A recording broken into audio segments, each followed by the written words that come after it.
Welcome back. Engineering విద్య criminal waste అంటూ ఉన్నారు తెలంగాణ ముఖ్యమంత్రి రేవంత్ రెడ్డి. ఒక జాబ్ అప్లికేషన్ కూడా రాయలేరు. వేల సంఖ్యలో ఇంజనీరింగ్ విద్యార్థులు, అంటే ప్రతి ఏటా కూడా 1,10,000 మంది ఇంజనీరింగ్ విద్యార్థులు బయటకు వస్తూ ఉన్నారు. బట్ వాళ్ళకి అంత స్కిల్ ఉండట్లేదు, స్టాండర్డ్ ఉండడం లేదు అని మాట్లాడారు. బట్ సంవత్సరానికి 1,10,000 మంది ఇంజనీరింగ్ గ్రాడ్యుయేట్ సర్టిఫికేట్ తీసుకొని వస్తారు. మీరు ఆ పిల్లలకి అప్లికేషన్ ఇచ్చి వాని ఉద్యోగం కోసం అప్లికేషన్ ఫిల్అప్ చేయమని నేను కాదు, మీరు టీచర్లకు మీకే చెప్తున్నారు. మీరు అలా నుంచి ఇంజనీరింగ్ సర్టిఫికేట్ తీసుకొని వచ్చి మీరు చదువు చెప్తున్న ఊర్లో ఉన్న పిల్లలు పిలిపించి ప్లెయిన్ పేపర్ ఇచ్చి ఒక జాబ్ కోసం అప్లికేషన్ ఫిల్అప్ చేయమని. ఇది క్రిమినల్ బేస్డ్. వాడు ఇంజనీరింగ్ చదువుకున్న చిన్న జాబ్ కోడు, స్కిల్స్ నేర్చుకోడు. తల్లిదండ్రులు మా పిల్లోడు ఇంజనీరింగ్ అయిన ఉద్యోగం అంటారు, నా దగ్గరకు వస్తుంటారు కాన్స్టిట్యున్సీ నుంచో బంధువులు. మావాడు ఇంజనీరింగ్ చదివింది, పెద్ద పెద్ద చదువు చదివింది సార్ అంటే పేరెంట్స్కి తెలియదు కదా. సంవత్సరానికి 1,10,000. సార్, అంటే మీరు జంజీలను విమర్శిస్తూ ఉన్నారు, వాళ్ళ మీద నోరు పారేసుకున్నారు అంటూ బిఆర్ఎస్ నాయకులు రియాక్ట్ అవుతూ ఉన్నారు. ఈ రేవంత్ క్రిమినల్ వేస్ట్ వ్యాఖ్యలపై హరీష్ స్పందించారు.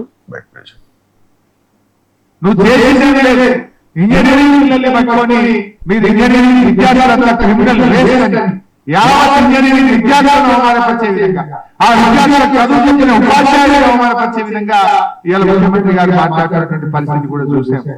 ఆయనకు అసలు ఏం మాట్లాడతాడో తెలియదు. నువ్వు చేసేది లేదు. ఇంజనీరింగ్ పిల్లల్ని పట్టుకొని మీరు ఇంజనీరింగ్ విద్యార్థులంతా క్రిమినల్ వేస్ట్ యావత్ ఇంజనీరింగ్ విద్యార్థులను అవమానపరిచే విధంగా, ఆ విద్యార్థులకు చదువు చెప్పిన ఉపాధ్యాయులను అవమానపరిచే విధంగా ఇవాళ ముఖ్యమంత్రి గారు మాట్లాడుతున్నారు.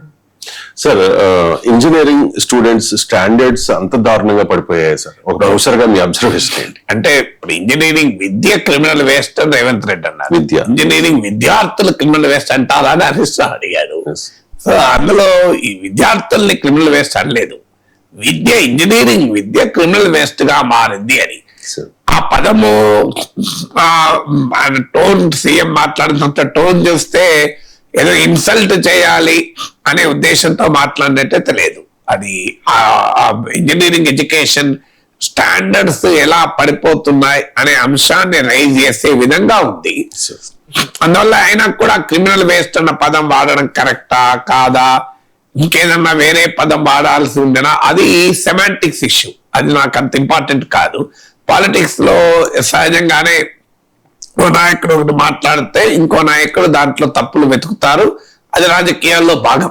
కానీ ఇంజనీరింగ్ ఎడ్యుకేషన్ హారబుల్ గా ఉందన్నమాట నిజం. ఇది కాదని ఎవరైనా అనగలరా? ఇది రియాలిటీ కదా. మనము ప్రతిదాన్ని రాజకీయ కోణంలోనే చూడాల్సిన అవసరం లేదు. ఓ పదం అటా ఇటా తర్వాత చర్చించుకోవచ్చు, పదాలు ముఖ్యం కాదు. ఎసెన్స్ ఏంటి? ఇంజనీరింగ్ ఎడ్యుకేషన్ క్వాలిటీ ఘోరంగా ఉంది అని ముఖ్యమంత్రి అన్నారు.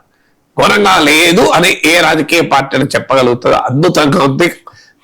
తెలంగాణలో కానీ ఆంధ్రప్రదేశ్ లో కానీ ఇంజనీరింగ్ ఎడ్యుకేషన్ ఇండియాలో కానీ వండర్ఫుల్ గా ఉందని చెప్పగలుగుతారా? మీరు నాస్కామ్ రిపోర్ట్లు చూడండి, మీకు సిఐ రిపోర్ట్లు చూడండి, అసోచామ్ రిపోర్ట్లు చూడండి. Employability of engineering graduates is very very low అని చెప్పి ప్రభుత్వ నివేదికలు కాదు, కార్పొరేట్ రంగ నివేదికలే చెప్తున్నాయి కదా. మీరు మాకు ఎల్ఎన్టీ చీఫ్ చెప్పాడు, మాకు ఒక టాలెంటెడ్ మెకానికల్ ఇంజనీర్ దొరకడం లేదు అని. మీకు national association for software and services companies NASSCOM చెప్పింది, మాకు టాలెంటెడ్ సాఫ్ట్వేర్ ఇంజనీర్ల కొరత ఉంది అని. ఒకవైపు ఏమో నిరుద్యోగం ఉంది మన దేశంలో, ప్రాబ్లమ్ ఆఫ్ ప్లెంటీ ఉంది. అదే సమయంలో ఎకానమీస్ అనేది ప్రాబ్లమ్ ఆఫ్ క్వాలిటీతో సఫర్ అవుతోంది. మీకు హై క్వాలిటీ మ్యాన్ పవర్ లేక ఇవాళ ఇండియన్ ఎకానమీ విలవిలలాడుతోంది. ఇది వాస్తవం. మనం రాజకీయ పార్టీలు కూడా ఈ పదాల గురించి, సెమాంటిక్స్ గురించి వాద ప్రతివాదాలు చేసుకున్న కన్నా ఆనెస్ట్ గా ఈ ఇంజనీరింగ్ ఎడ్యుకేషన్ ఎలా ఉంది. ఇంజనీరింగ్ ఎడ్యుకేషనే కాదు, ఇతర ఎడ్యుకేషన్ కూడా. ఇప్పుడు మేము యూనివర్సిటీలో చూస్తుంటాం ఆవేదన. ఇలా ఎకనామిక్స్ లో పిహెచ్డి చేశాక ఒక ఎకనామిక్ కాన్సెప్ట్ పైన ఒక అర్ధగంట ఒక మాట్లాడడము, లేదు ఒక 2 పేజీలు రాయడము ఎంతమందికి సామర్థ్యం ఉంటుంది? అందరినీ అవమానించడం కాదు, రియాలిటీ చెప్తున్నాను. మేము జర్నలిజం ఉంది, జర్నలిజంలో మాస్టర్ చేశాం సార్, రిపోర్టింగ్ లో 80% వచ్చిందంటారు. మీరు ఒక న్యూస్ రిపోర్ట్ రాయమంటే రాయలేని దుస్థితి కనబడుతుంది. ఇది మనము కాదని అనగలమా? సో అందువల్ల మీకు ఇది ఎవరిని అవమానించడమో కన్నా కూడా is a fact of the matter. నేను మీకు మాస్టర్స్ ఇన్స్టిట్యూట్ ఆఫ్ టెక్నాలజీ MITకి వెళ్ళాను. అక్కడ స్టూడెంట్స్ ల్యాబ్కి వెళ్తే నాకు ఆశ్చర్యం వేసింది. వాళ్ళు మినీ రోబోట్స్ తయారు చేస్తున్నారు స్టూడెంట్స్ ప్రాక్టికల్ వర్క్ లో. ఇప్పుడు మన దగ్గర మీ స్టూడెంట్స్ మినీ రోబోట్స్ తయారు చేస్తే ఒక్క ఇంజనీరింగ్ కాలేజ్ చూపెట్టారు నాకు. మీకు అట్లీస్ట్ బీటెక్ కంప్యూటర్ సైన్స్ చేసిన వారిని ఒక ఐఫోన్ కు కావలసినటువంటి సాఫ్ట్వేర్ డెవలప్ చేయగలుగుతారా? యాప్ లో ఇప్పుడంటే ఈవెన్ AI వచ్చాక ఎవరమైనా వెబ్సైట్ డిజైన్ చేసుకోవచ్చు, యాప్ డిజైన్ చేసుకోవచ్చు. ఒకప్పుడు యాప్ డిజైన్ ఐఫోన్ కావాల్సిన యాప్ డిజైన్ చేసే కెపాసిటీ ఉందా అనే ప్రశ్న వచ్చేది. అందువల్ల మనకు ఇవాళ ఆర్టిఫిషియల్ ఇంటెలిజెన్స్ వచ్చాక బేసిక్ స్కిల్స్ అనేది రిడెండెంట్ అయిపోతున్నాయి. నాకు బేసిక్ స్కిల్ ఉంది అంటే లాభం లేదు.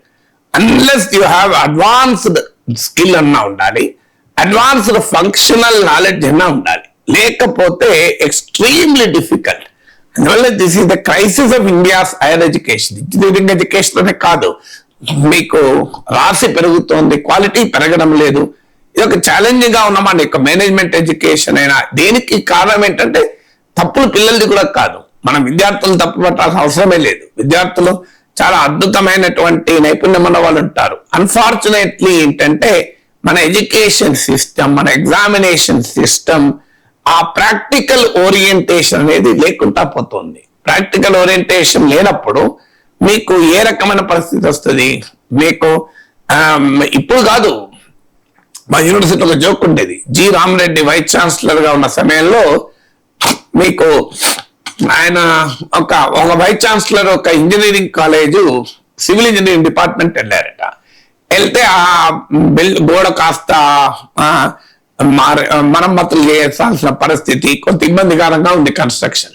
ఇదేంటి అంటే సివిల్ ఇంజనీర్ ఇచ్చాను సార్, ఇక ప్లాన్ రాలేదు అన్నారట. మరి మీరెవరు అని అడిగారట. నేను సివిల్ ఇంజనీరింగ్ డిపార్ట్మెంట్ లో ప్రొఫెసర్, మీ బిల్డింగ్ డిపార్ట్మెంట్ బాగా చేయాలని ఇంకో సివిల్ ఇంజనీర్ ప్లాన్ గీయాలన్నా అని. అంటే ఏ స్థాయిలో ఉంటుందంటే ప్రాక్టికల్ ప్రపంచానికి దూరంగా ఉంటుంది. University should lead industry. ఆ పరిస్థితులు యూనివర్సిటీస్ ఉన్నాయా?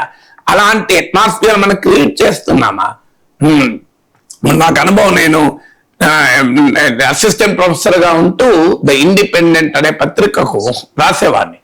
ఉదయాన్నే పేపర్లో నా పేరు చూస్తే నా ప్రొఫెసర్ అప్రిషియేట్ చేయాల్సింది పోయి, నువ్వు నిన్ను ఎక్కడ వెళ్ళావు, ఇది ఎప్పుడు రాసావు, ఆ టైంలో నువ్వు మరి కాలేజీలో లేవా, డిపార్ట్మెంట్ ఎగ్గొట్టిపోయావా అని నన్ను అడిగేవారు.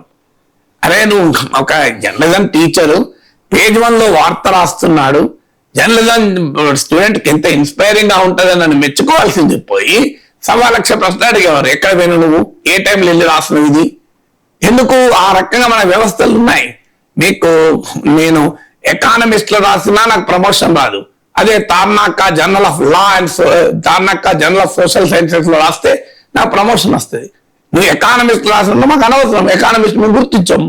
మేము గుర్తించేది ఇంకో ఈ నల్లకుంట జర్నల్, తార్నాక జర్నల్ గుర్తిస్తాం. ఇది యూనివర్సిటీలో ఉండేటువంటి సిస్టమ్. ఇది మీకు నీవు టాప్ నేషనల్ మీడియాలో మాట్లాడినవా, ఇంటర్నేషనల్ మీడియాలో మాట్లాడినవా, నీకు ఎకనామిక్ టైమ్స్ లో రాసినవా, హిందుస్థాన్ టైమ్స్ లో రాసినవా, అవన్నీ మాకు అనవసరం. మాకు ఇంకో ఈ Nallakonda journal of social science, Tarnaka journal of social science రాసినవా లేదా, అలా రాత్రి నీకు ప్రమోషన్ ఇస్తాం, లేకపోతే ఇయ్యం. ఈ రకమైనటువంటి వ్యవస్థ యూనివర్సిటీస్ లో ఉంది. సో అందువల్ల అటు very big challenge and crisis. మీకు అమీర్పేటకి వెళ్ళండి, జిరాక్స్ సెంటర్లో ప్రాజెక్ట్ రిపోర్ట్లు దొరుకుతాయి. సో వచ్చాక మీకు ఇంజనీరింగ్ ఎడ్యుకేషన్ కనుక మనం ఈ క్రైసిస్ అడ్రస్ చేయకపోతే it's a very big challenge రాబోతుంది మన పిల్లలకు. ఇలా మీరు ఒక village assistant post, constable post మరి ఇంజనీరింగ్ గ్రాడ్యుయేట్స్ ఎందుకు పోటీ పడుతున్నారు? మరి దీనికి ఆన్సర్ ఎవరు చెప్పాలి? ఇలా కానిస్టేబుల్ పోస్ట్ కి అడ్వర్టైజ్ చేస్తే ఇంజనీరింగ్ గ్రాడ్యుయేట్ పోటీ పడుతున్నారు. ఒక విలేజ్ అసిస్టెంట్ కు ఎగ్జామ్ పెడితే ఇంజనీరింగ్ గ్రాడ్యుయేట్ పోటీ పడుతున్నారు కదా. సో ఇంజనీరింగ్ గ్రాడ్యుయేట్స్ ఇవాళ చిన్న చిన్న పోస్టులకు కూడా పనిచేయాల్సిన పరిస్థితి వచ్చారు. అది పిల్లల్ని తప్పు పట్టలేము, వ్యవస్థను తప్పు పట్టాలి, ప్రభుత్వాలు తప్పు పట్టాలి. ఎవరైనా ముఖ్యమంత్రి ఉండని, ఎవరైనా ప్రభుత్వాలు ఉండనియండి, స్కిల్ డెవలప్మెంట్ లేదన్నది వాస్తవం కాదు. అందువల్ల మనం ఇలాంటి ఇష్యూస్ పైన పాలిటిక్స్ వదిలేసి ఇంజనీరింగ్ ఎడ్యుకేషన్ ఒక ఆల్టర్నేట్ ప్లాన్ ఏంటి? రేవంత్ రెడ్డిని కూడా నువ్వు క్రిమినల్ వేస్ట్ అంటావా, జంజీని అవమానించావా అనే పొలిటికల్ పాయింట్ కన్నా సంతోషం ఇప్పటికైనా నీ ప్రభుత్వం గుర్తించింది ఇంజనీరింగ్ ఎడ్యుకేషన్ లో క్వాలిటీ లేదని. మరి మీ ప్రభుత్వ యాక్షన్ ప్లాన్ ఏంటి? రేవంత్ రెడ్డి గారు మీరు ఏం చేస్తారు? కాంగ్రెస్ ప్రభుత్వం ఏం చేస్తుంది? ఇంజనీరింగ్ ఎడ్యుకేషన్ ఎలా మారుస్తుంది అని చెప్పండి అని అడుగుదాం మనం. కానీ నువ్వు క్రిమినల్ వేస్ట్ అని జంజీని అవమానిస్తావా అని మరి పొలిటికల్ స్టేట్మెంట్ లో ఉపయోగం ఏంటి? నిలదీయాల్సింది ప్రభుత్వాన్ని ఏంటంటే, అయ్యా మీరే చెప్తున్నారు కదా ఇంజనీరింగ్ ఎడ్యుకేషన్ ఇంత దారుణంగా ఉంది, మరి దీన్ని సరి చేయాల్సిన బాధ్యత ఎవరిది? ఇది ప్రభుత్వాన్నే కదా, మరి ప్రభుత్వం ఎందుకు చేయడం లేదు అని అడుగుదాం. Yes, sir.